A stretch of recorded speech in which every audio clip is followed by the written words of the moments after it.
நாம் தமிழர் கட்சியினுடைய நிறுவன தலைவர் சீமான் அவர்கள் எங்களுடைய கழக தலைவராக இருந்து 5 முறை முதலமைச்சராக இருந்த முத்தமிழறிஞர் கலைஞரை பற்றி இழிவாகவும் அவதூறாகவும் பேசியதை திராவிட முன்னேற்ற கழகம் வன்மையாக கண்டிக்கிறது. கழக தலைவரை பற்றி நம் தமிழ் மக்கள் அறிவர். அவர் தமிழ்நாட்டு வளர்ச்சிக்காக, தமிழ் மக்களின் நலனுக்காக, தமிழ் மொழி வளர்ச்சிக்காக தமிழ் மொழியை செம்மொழியாக்கியதே நம்முடைய கலைஞர் அவர்கள்தான்.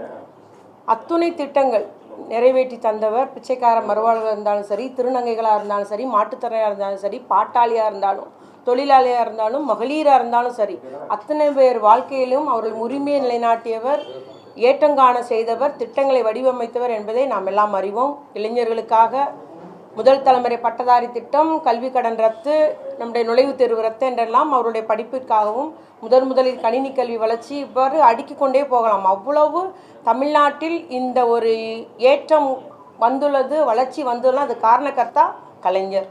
அவரை பற்றி இந்த மாதிரி இழிவாக பேசுவது வன்மையாக திமுக கழகம், திராவிட முன்னேற்ற கழகம் கண்டிக்கிறது.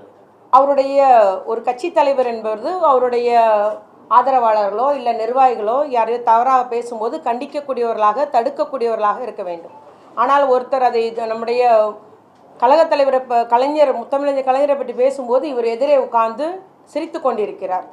ஆக ஒரு தலைவனுக்கு உரிய பண்பு இல்லாத ஒரு தலைவன் என்ற முறையில் அவர் ஒரு வழிநடத்த தெரியாத நிலையில் இருக்கிறார் என்பதை நான் கூற விரும்புகிறேன். அதே போல் பார்த்தீங்கன்னா அவர் நமக்கு முன்னால் ஒன்று பேசுகிறாரு, அப்புறம் அதை மாற்றி பேசுகிறாரு. இதே தலைவருடைய மறைவன்று என்ன பேசினார்? எதிர்கால இளைய சமுதாயத்தினருக்கு கலைஞர் ஒரு படிப்பினைன்னு சொன்னார். இவர் ஓய்வர் இரவு பகல் பார்க்காத உழைத்த ஒரு உழைப்பாளின்னு சொன்னார். இவர் 70 வருஷம் ஒரு அரசியல் தமிழ்நாட்டு அரசியலில் இருந்த ஒரு ஆளுமைன்னு அவர் சொன்னதெல்லாம் அடிக்கிட்டே போகலாம். அப்படி ஒரு கலைஞருடைய மறைவைத போது இதே சீமான் அறிக்கை விடுறாரு. ஆளுங்கட்சியில் இருக்கிறோம், முதலமைச்சராக இருக்கிறார்கள், அதனால தான் பொறுமையாக இருக்கிறார்கள். அதை எண்ணிக்கொண்டு இவர் என்ன அரசியல் அவதூறுகளோ இல்லை அரசியல் ரீதியாக குற்றச்சாட்டு கூறும்போது நாங்கள் எந்த நடவடிக்கை எடுக்கலை. ஆனால் அருண்ன்ற ஒருத்தர் இந்த மாதிரி துரைமுருகன்றவர் ஜாதி பேரை சொல்லி இழிவாக பேசுகிறார் என்று ஒரு புகார் கொடுத்ததுனால தான் அரசு நடவடிக்கை எடுத்து அவரை கைது பண்ணது. ஆனால் ஒரு தலைவனாக இருக்கிறவர் என்ன சொல்கிறாருன்னா கருத்துரிமை பறிக்கப்படுதுன்றாரு. அவர் பேசிய வார்த்தை அவர் இயக்கிய சீமான் இயக்கிய தம்பி படத்தில் அந்த வார்த்தையை உபயோகப்படுத்தினதுக்கு இதே சீமானவர்கள் அன்று எல்லாத்துக்கும் முன்னாலேயும் ஒரு சமுதாயத்தினை குறிக்கிற சொல்லுன்னு தெரியாது, நான் மன்னிப்பு கேட்குறேன், என்னுடைய வருத்தத்தை தெரிவிச்சுக்கிறேன்னு சொல்லி வருத்தம் தெரிவித்தவர் தான். இனி இதுமேல் நடக்கான்னு வேறு அன்றைக்கி சொன்னார். ஆனால் மீண்டும் அதே வார்த்தையை இவர் வாயினாலேயும் சொல்கிறார். இது நம்முடைய பட்டியலில் 15வது ஜாதியாக அந்த சொல் இருப்பது கூட இவருக்கு தெரியாதல்ல, தெரியும். வாய்க்கு வந்ததை பேசிட்டு போகிறோன்றது நம்ம இதிலேருந்து தெரிய முடிகிறது. அதே வார்த்தையை இன்றைக்கி சொல்லியிருக்கிறாரு. அவர் தொண்டர் சொன்னதை இவர் மீண்டும் சொல்லிட்டு கைது பண்ணுங்க அப்படின்ற மாதிரி சொல்கிறார். இது தலைவனுக்கு ஒரு அழகல்ல, தலைவனுக்குரிய பண்பும் அல்ல. சட்ட ஒழுங்கு பிரச்சனை உண்டாக்கணும், ஜாதி ரீதியாக மத ரீதியாக பிரச்சனை உண்டாக்கக்கூடியவராக தான் அவருடைய பேச்சுக்கள் இருக்கிறது என்பதை நான் கூற விரும்புகிறேன். ஏன்னா ஒரு முறை பேசியிருக்கிறாரு, நம்மெல்லாம் தேவனுடைய பிள்ளைகள் நினைக்கிறோம், இந்த கிறிஸ்தவர்களையும் இஸ்லாமியர்களும், ஆனால் அவர்கள் சாத்தானுடைய பிள்ளைகளாகி நீண்ட காலம் ஆகிவிட்டது அப்படின்னு சொல்கிறாரு ஒரு அறிக்கையில். இப்படி இஸ்லாமியர்களையும் கிறிஸ்தவர்களையும் பழி சொல்லி பேசுகிறார். ஒரு ஈரோடு இடைத்தேர்தல் என்ன பேசினார்னா, தூய்மை பணியாளர்லாம் தெலுங்குல இருந்து வந்தவங்க, அவங்க நம்ம தமிழ்நாட்டுக்காரர்களை கிடையாதுன்னு சொல்கிறார்.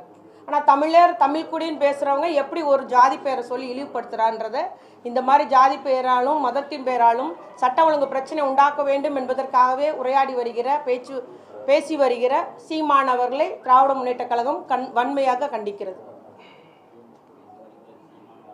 அதே மாதிரி பார்த்தீங்கன்னா அவருடைய சொற்கள் முன்னும் பின்னாக இது ஒன்றே எடுத்துக்கலாம். நம்ம இந்த வார்த்தையை சொல்லி பேசுனதாக இருந்தாலும் சரி, கலைஞரை பற்றி பேசினதாக இருந்தாலும் சரி, நிறைய தருணங்களை நம்ம பார்த்தோன்னா இன்றைக்கி ஒன்று பேசுகிறாரு, அடுத்த வருஷம் ஒன்று பேசுகிறாரு. அதனால் அவருடைய மனநிலையை அவர் சோதிப்பது நல்லது அப்படின்றது என்னுடைய தாழ்மையான கருத்தாக நான் கூறிக்கொள்ள விரும்புகிறேன்.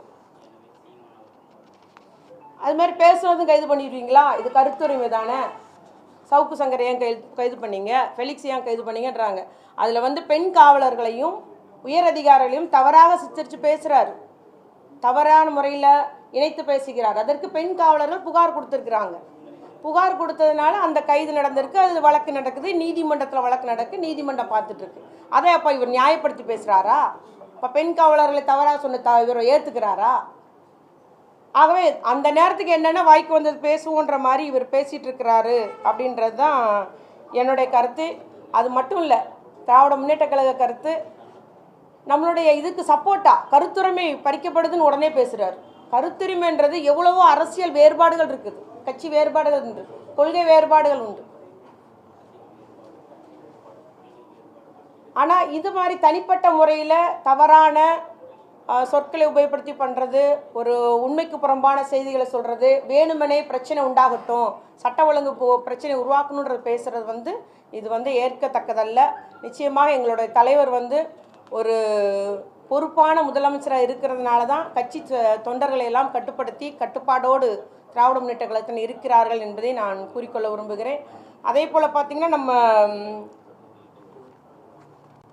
அவருடைய தவறான தகவல்களை, நிறைவேற்ற முடியாத செயல்களை, நடைமுறைக்கு சாத்தியப்படாத செயல்களை எல்லாம் அடுக்குமொழியில் பேசி தவறாக சமுதாயத்தையும் நம்ம தமிழ் சமூகத்தை தவறாக வழிநடத்துகிறார் என்பது என்னுடைய குற்றச்சாட்டாக வைக்க விரும்புகிறேன்.